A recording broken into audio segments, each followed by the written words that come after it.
Hi everyone, this is Anam. Welcome to PhD jobs and admission. So आज के इस video में हम दिल्ली यूनिवर्सिटी के पीएचडी एंट्रेंस एग्जामिनेशन के लिए रिसर्च मेथोडोलॉजी के कुछ इंपॉर्टेंट एमसीक्यूज जो जनरली आपको पूछे ही जाते हैं। सो मैं ये बता रही हूँ आपको, बहुत ही इंपॉर्टेंट सेशन होने वाला है आज का हमारा, जिसमें आपको जो मैंने यहाँ पर एमसीक्यू सॉल्व करवाया है, जनरली आपको पीएचडी एंट्रेंस एग्जामिनेशन में 100% ऐसे ही टाइप के क्वेश्चंस पूछे जाते हैं। इन क्वेश्चंस में से एक क्वेश्चन जनरली आपको एग्जामिनेशन में पूछा ही जाएगा। अच्छे तरीके से आपको ये वीडियो देखना है, सारे एमसीक्यूज को सॉल्व कर लेना है। अगर आपके जो भी डाउट्स है, आपके जो भी क्वेश्चंस है, आप मुझे कमेंट सेक्शन में पूछ सकते हो। अब जैसे कि आपको पता है, दिल्ली यूनिवर्सिटी के पीएचडी एंट्रेंस एग्जामिनेशन के एप्लीकेशन फॉर्म की जो लास्ट डेट थी वो जा चुकी है, जो कि थी 10 जुलाई 2022। तो जल्द से जल्द अभी चांसेस है कि आपके एंट्रेंस एग्जामिनेशन की डेट्स आ सकती है। तो इसके लिए आपको प्रिपरेशन जल्द से जल्द स्टार्ट कर देनी है। जैसे कि आपको पता है, डीयू यूनिवर्सिटी के पीएचडी एंट्रेंस एग्जामिनेशन में जो आपका पार्ट 1 होता है, जो पेपर 1 होता है, ये रिसर्च मेथोडोलॉजी होता है, जो कि हर एक कैंडिडेट्स के लिए कॉमन होता है। तो मैं आपको बता दूं, रिसर्च मेथोडोलॉजी पर हमने आपके लिए कोर्स लेकर आया है, जैसे कि आप स्क्रीन पर देख सकते हो, जिसमें हम आपको वीडियो लेक्चर्स प्रोवाइड करते हैं। आपको पूरा सिलेबस यहाँ पर हम कवर करते हैं वीडियो लेक्चर्स में, जो कि आपके थ्योरी और एमसीक्यूज दोनों वीडियो लेक्चर्स प्रोवाइड करते हैं। थ्योरी से पहले हम आपके कॉन्सेप्ट्स को बिल्ड करवाते हैं, एंड देन एमसीक्यूज में हम आपको ट्रिक्स बताते हैं कि किस तरीके से आपको ट्रिक्स यूज करना है।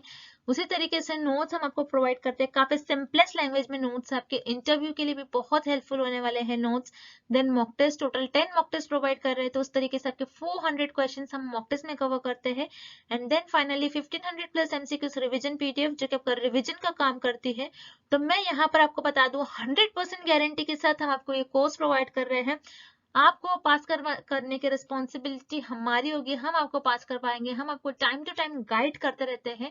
तो आपको याद रखना है, आपको ज्यादा टाइम वेस्ट नहीं करते हुए जल्द से जल्द आपको प्रिपरेशन को स्टार्ट करना है। स्टार्ट करने के लिए स्क्रीन पर जो आपको नंबर नजर आ रहा है, उस नंबर पर व्हाट्सएप के थ्रू हमें कॉन्टैक्ट करना है, और आप हमारे ऐप के थ्रू भी स्टडी मटेरियल को एक्सेस कर सकते हो, जिसके लिंक मैंने आपके साथ comment section as well as description box में भी शेयर कर रखी है।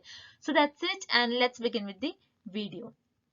तो एक बार ये एमसीक्यू स्टार्ट करने से पहले मैं आपको अच्छी तरीके से हमारे कंटेंट जो हम आपको प्रोवाइड करते हैं, जो स्टडी मटेरियल हम आपको प्रोवाइड करते हैं, उसके बारे में एक बार मैं आपको फटाक से बता दूं कि हमारे इस कोर्स में हम आपको video lectures, mock test, notes provide करते हैं, और 1500 प्लस एमसीक्यूज रिविजन पीडीएफ। ये सारा जो कंटेंट आप देख रहे हो स्क्रीन पर, ये आपको एक ही जगह मिलेगा।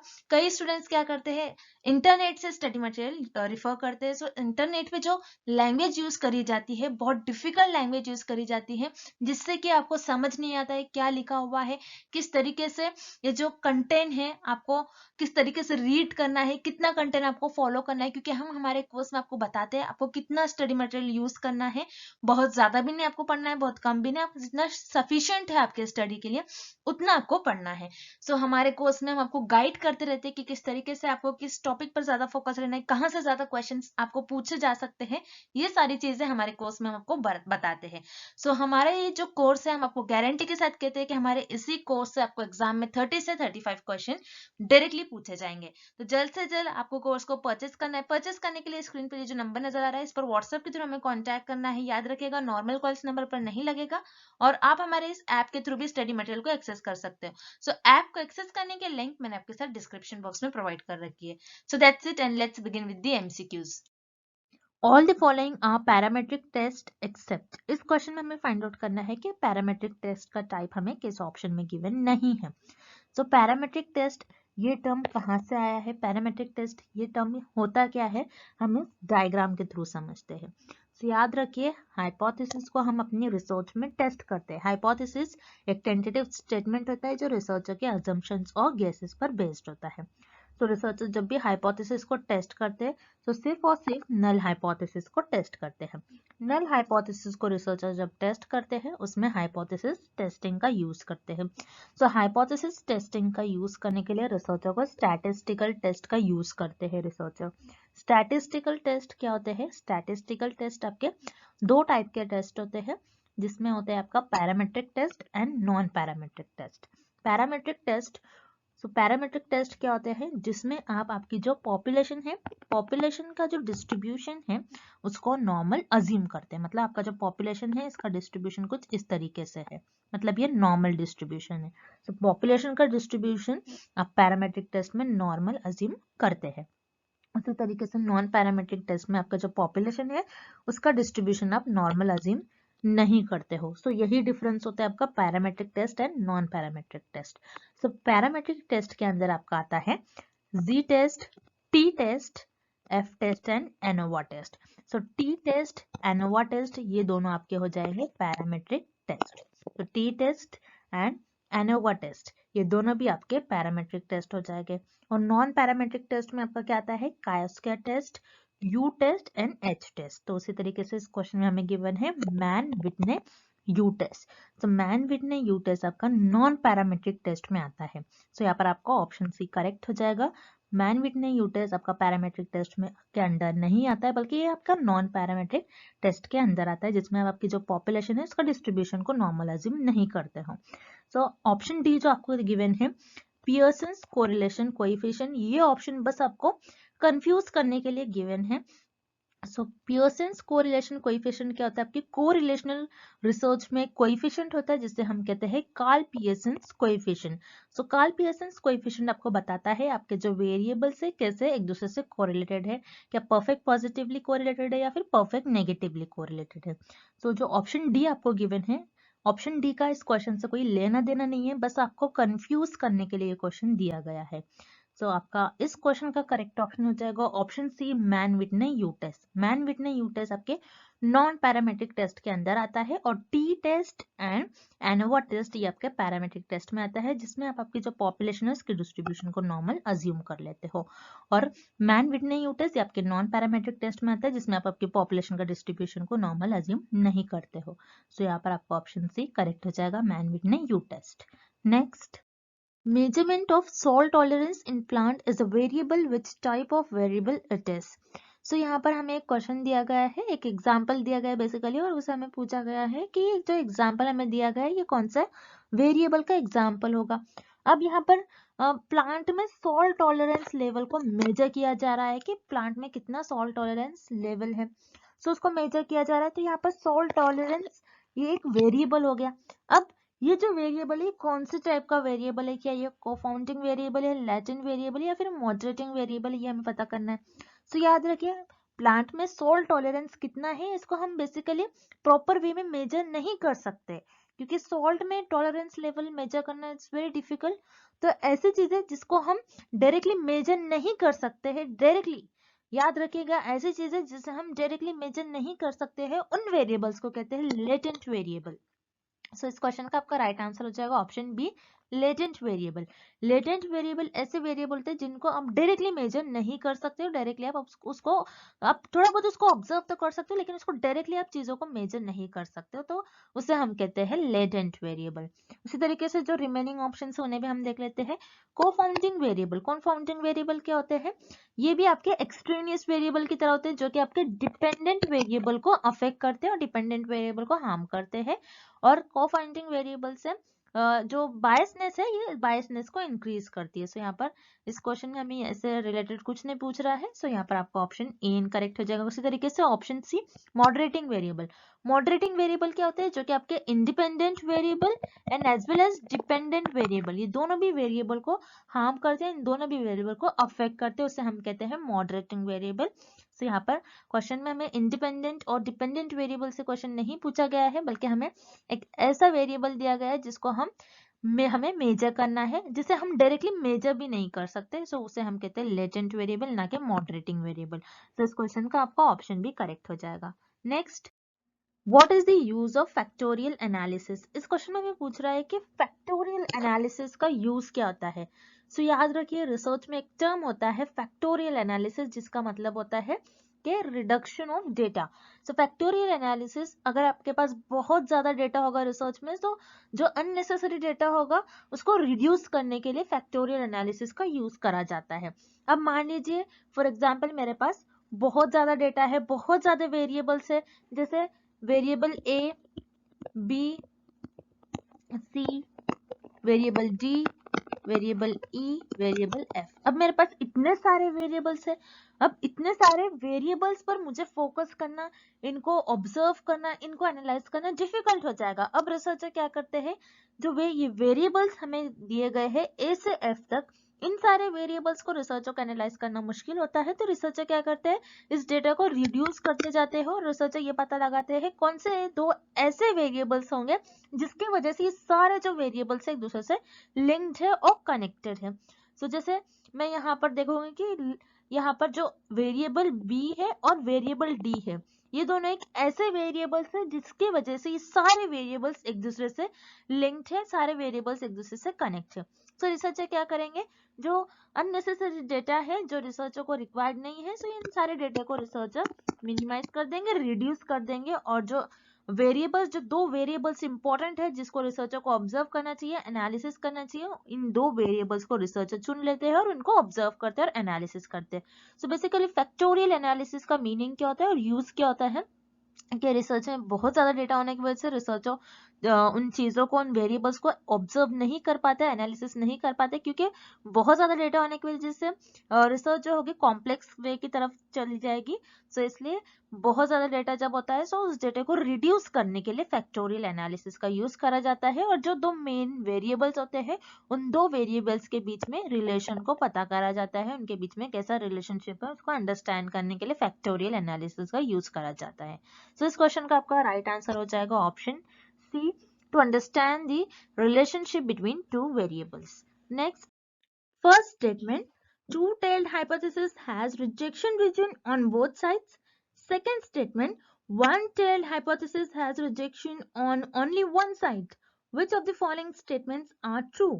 So students, इस क्वेश्चन में हमें दो स्टेटमेंट्स गिवन है और हमें फाइंड आउट करना है कि दोनों स्टेटमेंट में से कौन सा स्टेटमेंट करेक्ट है। ओके, सो यहाँ पर फर्स्ट स्टेटमेंट में हमें गिवन है कि टू-टेल हाइपोथेसिस में दोनों भी साइड रिजेक्शन रीजन होता है। सो यस, यहाँ पर जैसे आप देख रहे हो, हम टेबल को रिफर करेंगे यहाँ पर, जहाँ पर आप देख रहे हो यहाँ पर टू-टेल हाइपोथेसिस टेस्ट में रिसर्चर दोनों भी साइड टेस्ट करते हैं ग्राफ के, okay, left side as well as right side. So यहाँ पर टू-टेल हाइपोथेसिस में दोनों भी साइड रिजेक्शन रीजन होता है, okay, that's why here first statement is correct. Then second statement हमें क्या गिवन है, वन टेल हाइपोथेसिस जो होता है वहां पर रिजेक्शन रीजन सिर्फ एक ही साइड पर होता है। So it is also correct, जहां पर हमें जैसे पता है वन टेल हाइपोथेसिस के दो टाइप होते हैं, लेफ्ट टेल हाइपोथेसिस और राइट टेल हाइपोथेसिस। ओके, सो यहाँ पर आप टेबल में देखना है आपको लेफ्ट टेल हाइपोथेसिस, जहां पर आप ग्राफ में सिर्फ लेफ्ट साइड पर टेस्ट करते हो, और राइट टेल हाइपोथेसिस जहां पर आप ग्राफ में सिर्फ राइट साइड पर टेस्ट करते हो। So yes, one tailed hypothesis में रिजेक्शन रीजन जो होता है सिर्फ एक ही साइड होता है, that's why here statement 2 is also correct. So यहाँ पर करेक्ट ऑप्शन होगा option C, both first and second statements are true. Okay, next, the degree to which numerical data tend to spread out about an average value is called। इस question में हमें find out करना है कि आपके पास जो भी न्यूमेरिकल डेटा होता है, आपके पास जो भी डेटा होता है, आप उसको स्प्रेड आउट करते हैं। मतलब मान लीजिए मेरे पास कुछ डेटा है और उस डेटा को, मेरे पास कुछ इंफॉर्मेशन है, न्यूमेरिकल डेटा है, मतलब मान लीजिए किसी पॉपुलेशन है, उस पॉपुलेशन की मैंने हाइट मेजर कर ली, पर्टिकुलर पॉपुलेशन है उसकी, उस पॉपुलेशन की, और या फिर उस सैंपल की मैंने हाइट मेजर कर ली। हाइट मेजर करने के पास मेरे पास एक न्यूमेरिकल डेटा हो गया। देन मैं उस न्यूमेरिकल डेटा को ग्राफ में प्लॉट करूंगी, मतलब कुछ इस तरीके से मैं इसको स्प्रेड आउट करूंगी, तो कुछ इस तरीके से मुझे एक ग्राफ मिल जाएगा। तो ये बेसिकली स्प्रेड, कितना स्प्रेड है मुझे ये देखना है कि कितना ज्यादा स्प्रेड है, कितने लोगों की हाइट मैक्सिमम है, कितने लोगों की हाइट मिनिमम है, कितने लोगों की हाइट कम है। तो मैं कुछ इस तरीके से अपने डेटा को प्लॉट कर लूंगी। तो कितना स्प्रेड है मेरा डेटा, कितना ज्यादा स्प्रेड है, ये हमको कौन सा ऑप्शन बताता है। तो याद रखिएगा कि आपका जो डिस्ट्रीब्यूशन है, कितना स्प्रेड है, कितना डिस्ट्रीब्यूटेड है, कितना ज्यादा स्प्रेड है, वो आपको वेरिएंस बताता है। वेरिएंस ये आपका सेंट्रल मूवमेंट होता है, ये आपकी सेकेंड सेंट्रल मूवमेंट होता है, जो आपको बताता है कि आपका जो डिस्ट्रीब्यूशन है वो कितना स्प्रेड आउट है। तो यहाँ पर आपका ऑप्शन ही करेक्ट हो जाएगा। Then option B, constants. Constant क्या होता है, जो वैल्यू फिक्स्ड हो। लेकिन वेरिएंस क्या होता है, जो यहाँ पर क्या बता रहा है, जो स्प्रेड आउट हो, कितना कैसा स्प्रेड आउट हो वो बता रहा है।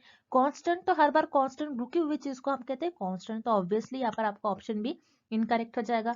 Then option C, skewness. Skewness क्या बताता है कि आपका जो डिस्ट्रीब्यूशन है वो सिमेट्रिकल है या फिर नहीं है। स्क्यूनेस ये नहीं बताता है कि आपका जो डेटा है वो किस तरीके से स्प्रेड आउट है। तो यहाँ पर आपका ऑप्शन सी भी इनकरेक्ट हो गया। Then option D kurtosis. Kurtosis क्या बताता है? आपके डेटा की फ्लैटनेस, कहाँ पर आपका डेटा फ्लैट है, कहाँ पर आपका डेटा पीक पर जा रहा है, ये आपका कर्टोसिस बताता है।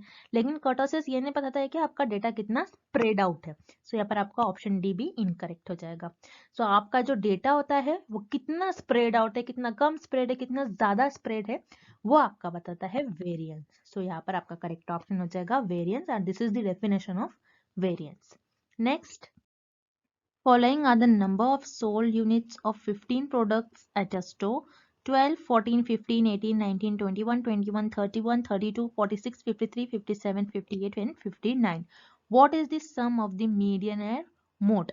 इस क्वेश्चन में हमें गिवन है कि 15 प्रोडक्ट है, एक स्टोर में 15 टोटल प्रोडक्ट्स है, उन प्रोडक्ट के हमें सोल्ड गिवन है, मतलब वो 15 प्रोडक्ट जो है टोटल वो कुछ उस स्टोर में बिके हैं। सो कितने कितने प्रोडक्ट, कितने 15 प्रोडक्ट बिके हैं, उनका हमें डेटा गिवन है कि एक प्रोडक्ट जो होगा वो 12 बार बिका होगा, एक प्रोडक्ट 14 बार बिका होगा, ये हमें इस तरीके से डेटा गिवन है। अब इस डेटा का हमें median and mode find out करना है और उनका सम निकालना है। देन याद रखिएगा मीडियन एंड मोड क्या होता है, पहले तो आपको ये पता होना चाहिए। मीडियन क्या होता है कि आपके डेटे में जो मिडिल वैल्यू, आपके डेटे की मिडिल या फिर सेंटर वैल्यू का हम कहते हैं मीडियन। और मोड किसे कहते हैं? आपके डेटे में जो सबसे ज्यादा बार और सबसे मैक्सिमम बार जो वैल्यू रिपीट हो रही है उससे हम कहते हैं मोड। अब पहले हम मीडियन फाइंड आउट करते हैं। तो मैंने आपको प्रीवियस सारे लेक्चर्स में मीडियन को कैलकुलेट करने के कुछ स्टेप्स बताए हैं, बस आपको उन स्टेप्स को याद रखने हैं। तो मीडियन को फाइंड आउट करने का स्टेप 1 होता है आपको आपका जो डेटा है वो इंक्रीजिंग ऑर्डर में अरेंज करना होता है। तो यहाँ पर आपको जो डेटा गिवन है ऑलरेडी इंक्रीजिंग ऑर्डर में अरेंज कर कर हमें गिवन है, मतलब पहले छोटा नंबर है फिर उससे बड़ा बड़ा बड़ा एंड देन हाईएस्ट नंबर हमें गिवन है। तो यहाँ पर आपका जो डेटा है वो इंक्रीजिंग ऑर्डर में अरेंज है। देन स्टेप 2 हमें ये देखना है कि आपका जो डेटा है वो ऑड है या फिर आपका जो डेटा है वो इवन है। अगर आपका डेटा जो है ऑड होता है तो उस केस में आपकी जो सेंटर वैल्यू है, जो मिडिल वैल्यू है वो एक ही होगी। अगर आपका डेटा इवन है तो उस केस में आपकी सेंटर और मिडिल वैल्यू और मीडियन वैल्यू 2 होंगी एंड देन उसका आप एवरेज निकालते हो। जैसे कि यहाँ पर आपको 15 प्रोडक्ट्स का टोटल इन्फॉर्मेशन गिवन है, डेटा गिवन है, मतलब यहाँ पर आपको टोटल जो नंबर्स यहाँ पर गिवन है ये टोटल 15 है और 15 नंबर आपका ऑड होता है, तो उस केस में आपकी जो सेंटर वैल्यू होगी सिर्फ एक ही होगी। किस तरीके से आपको सेंटर वैल्यू निकालना है? जैसे अगर मैं लेफ्ट साइड से देखती हूँ, first, second, third, fourth, fifth, six, seven and eight position पर मेरा 31 नंबर आ रहा है। उसी तरीके से राइट हैंड साइड से अगर मैं देखती हूँ 1 2 3 4 5 6 7 एंड अगेन 8 पोजीशन पर मेरा 31 आ रहा है। अगर मैं लेफ्ट हैंड साइड से देखूँ या फिर राइट हैंड साइड से देखूँ, जो मेरा सेंटर और जो मेरा मिडिल नंबर आ रहा है वो 31 ही है। तो इस केस में मेरी जो मिडिल वैल्यू, इस डेटा की मिडिल वैल्यू और जो मीडियन वैल्यू होगी वो हो जाएगी मेरी 31। तो याद रखिएगा आपकी जो मीडियन है, मीडियन की वैल्यू है 31। उसी तरीके से हम मोड कैलकुलेट कर लेते हैं। मोड क्या होता है? बहुत सिंपल होता है, आपके डेटा में जो सबसे ज्यादा बार रिपीट हो रही है वैल्यू, सबसे मैक्सिमम टाइम रिपीट हो रही है, सबसे ज्यादा बार ऐसी वैल्यू जो रिपीट हो रही है उसे हम कहते हैं मोड। उसी तरीके से यहाँ पर आपको डेटा देखना है, इस डेटा में आपकी 21 एंड 21 ये वैल्यू 2 बार रिपीट हो रही है। तो आपका इस केस में मोड की वैल्यू हो जाएगी आपकी 21। अब हमें क्या करना है? मीडियन एंड मोड ये दोनों की भी हमें सम निकालना है। सम क्या होता है? Sum is nothing but addition, आपको ऐड करना है। मीडियन प्लस मोड को आपको ऐड करना है। मीडियन कितना है आपका 31 प्लस मोड 21। सो 31 प्लस 21 की वैल्यू हो जाएगी आपकी 52। तो यहाँ पर मीडियन एंड मोड का जो आपका सम आ रहा है वो है 52। तो यहाँ पर आपका करेक्ट ऑप्शन हो जाएगा option A 52। Next, for a negative skewed distribution with a single mode, इस क्वेश्चन में हमें फाइंड आउट करना है अगर आपका जो डिस्ट्रीब्यूशन है वो नेगेटिव स्क्यूड डिस्ट्रीब्यूशन है, सो उस केस में आपके मीन, मीडियन एंड मोड एक दूसरे से कैसे रिलेटेड हो गए। अब नेगेटिव स्क्यूड क्या होता है, पॉजिटिव स्क्यूड क्या होता है, इस डायग्राम के थ्रू हम समझते हैं। सबके जो डिस्ट्रीब्यूशन है वो 3 तरीके से डिस्ट्रीब्यूटेड होता है आपका data. Okay, symmetrical distribution, symmetrical distribution क्या होता है? जिसमें अगर आप कोई डिस्ट्रीब्यूशन है, अगर आप इसको बीच से कट कर दोगे तो लेफ्ट साइड की जो इमेज है और राइट साइड की जो इमेज है एक दूसरे की ये मिरर इमेज हो जाएंगे, जिसमें आपके जो मीन, मीडियन एंड मोड तीनों भी एक दूसरे से इक्वल होते हैं, तीनों भी सेम ही पॉइंट पे लाइक करते हैं। सो ये आपका सिमेट्रिकल डिस्ट्रीब्यूशन में आपका ये केस होता है कि तीनों एक दूसरे से इक्वल होंगे। ओके, देन पॉजिटिव स्क्यूड क्या होता है? पॉजिटिव स्क्यू में आपका जो डिस्ट्रीब्यूशन है वो लेफ्ट साइड में टिल्टेड होगा, कुछ इस तरीके से आपका पॉजिटिव स्क्यू डिस्ट्रीब्यूशन दिखेगा, जिसमें सबसे छोटा मोड होता है, फिर उसके बाद मीडियन एंड लास्ट सबसे लार्ज वैल्यू आपकी मीन की होती है। तो ये आपका पॉजिटिव स्क्यूड में होता है। और नेगेटिव स्क्यूड में क्या होता है? नेगेटिव स्क्यूड में आपका जो डिस्ट्रीब्यूशन है वो राइट साइड पर टिल्टेड होगा, जिसमें आपके सबसे छोटी मीन होता है, देन उससे बड़ा आपका मीडियन होता है एंड सबसे ज्यादा हाईएस्ट वैल्यू आपके मोड की होती है। सो ये केस हमें ऑप्शन बी में गिवन है, mean is less than equal to median and median is less than equal to mode. तो नेगेटिव स्क्यू डिस्ट्रीब्यूशन में मीन, मीडियन एंड मोड कुछ इस तरीके से एक दूसरे से रिलेटेड हो गए, दैट्स व्हाई आपका करेक्ट ऑप्शन हो जाएगा option B. Next, type 2 error is also known as, इस क्वेश्चन में हमें फाइंड आउट करना है कि टाइप 2 एरर को और हम क्या कहते हैं।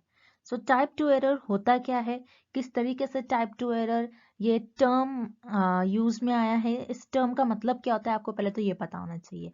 सो याद रखिएगा, रिसर्चर जब अपनी रिसर्च में हाइपोथेसिस को टेस्ट करते, रिसर्चर पहले अपनी रिसर्च में हाइपोथेसिस को टेस्ट करते, तो रिसर्चर से हाइपोथेसिस को टेस्ट करने में कुछ मिस्टेक्स हो जाती है, सो उसी मिस्टेक्स को हम कहते हैं एरर्स। सो उसी तरीके से एरर्स के भी टाइप होते हैं, type 1 error, type 1 error and type 2 error. अब इस क्वेश्चन में हमें पूछ रहा है कि टाइप 2 एरर को और हम क्या कहते हैं। सो याद रखिएगा, टाइप 2 एरर को हम कहते हैं फॉल्स नेगेटिव। अब जैसे कि इस टेबल से आपको याद रखना है कि टाइप 1 एंड टाइप 2 एरर क्या होता है, और टाइप 1 एरर और टाइप 2 एरर को और हम क्या कहते हैं। तो टाइप 1 एरर कब होता है? जब आपकी नल हाइपोथेसिस ट्रू होती है फिर भी आप उसको रिजेक्ट करते हो, सो वो हो जाती है आपकी टाइप 1 एरर। और टाइप 2 एरर कब अकर होता है?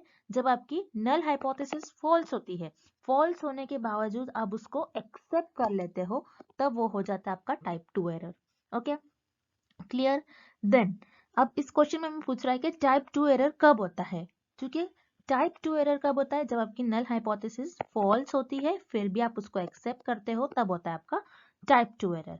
तो आपकी नल हाइपोथेसिस फॉल्स है, इनकरेक्ट है, मतलब आपकी जो नल हाइपोथेसिस है ये नेगेटिव है, और आपने क्या कर लिया यहाँ पर, आपका डिसीजन क्या था? इनकरेक्ट डिसीजन था, आपका डिसीजन रॉन्ग था, मतलब ये ऑलरेडी आपकी नल हाइपोथेसिस फॉल्स थी, लेकिन फिर भी आपने उसको एक्सेप्ट कर लिया, तो आपका जो डिसीजन था यहाँ पर ये फॉल्स था, इसीलिए टाइप 2 एरर को हम कहते हैं फॉल्स नेगेटिव। उसी तरीके से टाइप 1 एरर का भी आप देख लीजिए, एग्जाम में type 1 error is also known as, ऐसा भी क्वेश्चन आ सकता है, तो उस केस में आपका आंसर हो जाएगा फॉल्स पॉजिटिव। अब टाइप 1 एरर को हम फॉल्स पॉजिटिव क्यों कहते हैं? क्योंकि यहाँ पर आप देखिए, आपकी जो नल हाइपोथेसिस होती है वो ट्रू होती है, फिर भी आप उसको रिजेक्ट करते हो, तब आपका होता है टाइप 1 एरर। तो यहाँ पर आपकी जो नल हाइपोथेसिस है ट्रू है, मतलब ये पॉजिटिव सेंस कर रहा है, आपकी नल हाइपोथेसिस ट्रू है, लेकिन आपने यहाँ पर कैसा डिसीजन ले लिया? इनकरेक्ट डिसीजन ले लिया, फॉल्स डिसीजन ले लिया, ट्रू होने के बाद भी आपने इसको रिजेक्ट कर दिया, तो आपका डिसीजन फॉल्स था। तो टाइप 1 एरर को हम कहते हैं, टाइप 1 एरर को हम कहते हैं false positive, and type 2 error is also known as false negative. तो आपको ये रिलेशन याद रखना है, टाइप 1 एरर को और हम क्या कहते हैं एंड टाइप 2 एरर को और हम क्या कहते हैं, तो ये एग्जाम में आने के चांसेस है, this is very important question. So type 2 error is also known as false negative, so यहाँ पर आपका ऑप्शन भी करेक्ट हो जाएगा। Next, research studies which determine the frequency with which something occurs or its causal association with something else is called। इस question में हमें एक डेफिनेशन गिवन है, हमें फाइंड आउट करनी है कि डेफिनेशन किस रिसर्च की डेफिनेशन होगी। अब इस डेफिनेशन में हमें ये गिवन है कि एक रिसर्च है जो फ्रिक्वेंटली फेनोमेना जो अकर होते हैं उनको डिटरमाइन करने के काम आती है, और जो कोई किसी प्रॉब्लम का कॉज बताती है, वो कौन सी रिसर्च होती है? वो रिसर्च होती है आपकी डायग्नोस्टिक रिसर्च। तो डायग्नोस्टिक रिसर्च वो रिसर्च होती है जो किसी फेनोमेना जो फ्रीक्वेंटली अकर हो रहा है कोई फेनोमेना, उसको डिटरमाइन करने के काम आती है और किसी प्रॉब्लम का कॉज बताती है। अब जैसे फॉर एग्जांपल आप डॉक्टर के पास जाते हो और आपको जो भी डिसीज हुई, आपकी जो भी प्रॉब्लम है आप बताते हो।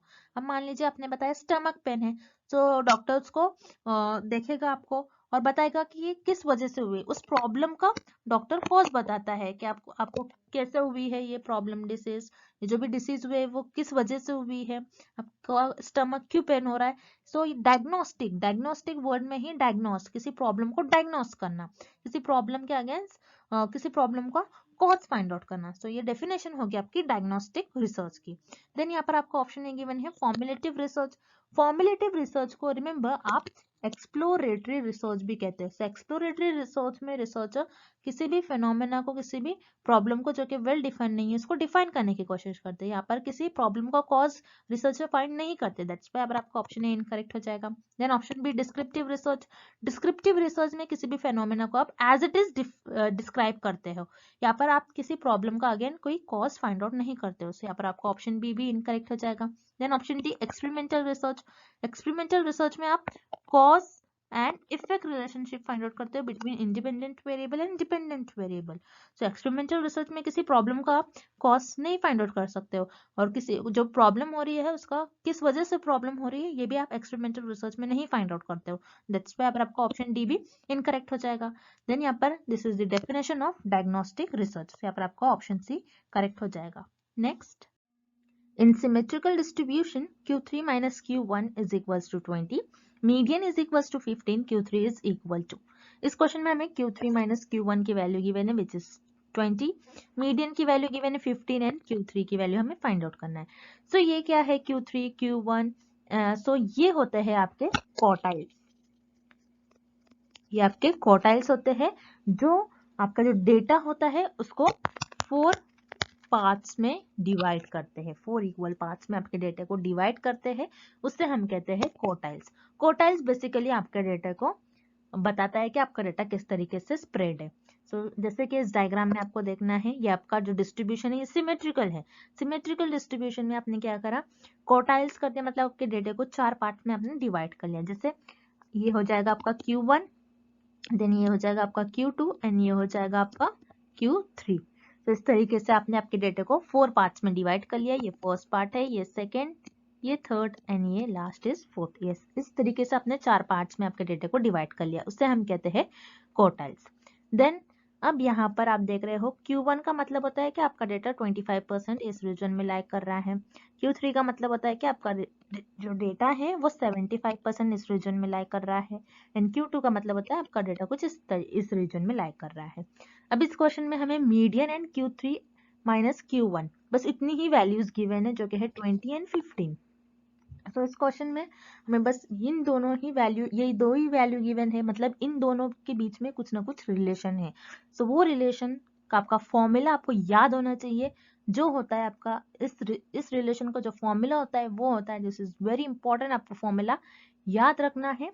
मीडियन का फॉर्मूला होगा इस केस में Q1 plus Q3 divided by 2।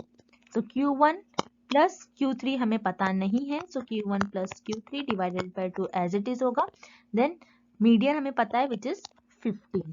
सो यहाँ पर आपको क्रॉस मल्टीप्लाई करना है, सो Q1 प्लस Q3 आपका हो जाएगा 30, 15 इंटू 2 हो जाएगा आपका 30। सो ये आपकी इक्वेशन फर्स्ट हो गई। देन उसी तरीके से हमें क्या गिवन है इस क्वेश्चन में, Q3 माइनस Q1 की वैल्यू हमें गिवन है, Q3 माइनस Q1 की वैल्यू जो कि है 20। ये हमारी इक्वेशन 2 हो गई। सो इक्वेशन 1 एंड 2 को हम ऐड करेंगे। ओके, ऐड करने पर आपको क्या मिलेगा, यहाँ पर आपका Q1 नेगेटिव है और ये पॉजिटिव है, सो पॉजिटिव और नेगेटिव कैंसिल हो जाएंगे। Q3 यहाँ पर दोनों भी पॉजिटिव है तो ये कैंसिल नहीं करना है आपको। सो यहाँ पर Q3 2Q3 हो जाएगा इज इक्वल्स टू, इन दोनों को ऐड करना है, 30 प्लस 20 आपका हो जाएगा 50। So Q3 is equals to 50 upon 2। So Q3 की वैल्यू आपकी हो जाएगी 25। सो यहाँ पर आपकी जो Q3 की वैल्यू है वो है 25। दैट्स व्हाई आपका करेक्ट ऑप्शन हो जाएगा ऑप्शन ए 25। एंड आज के लिए बस इतना ही, and thank you for watching this video.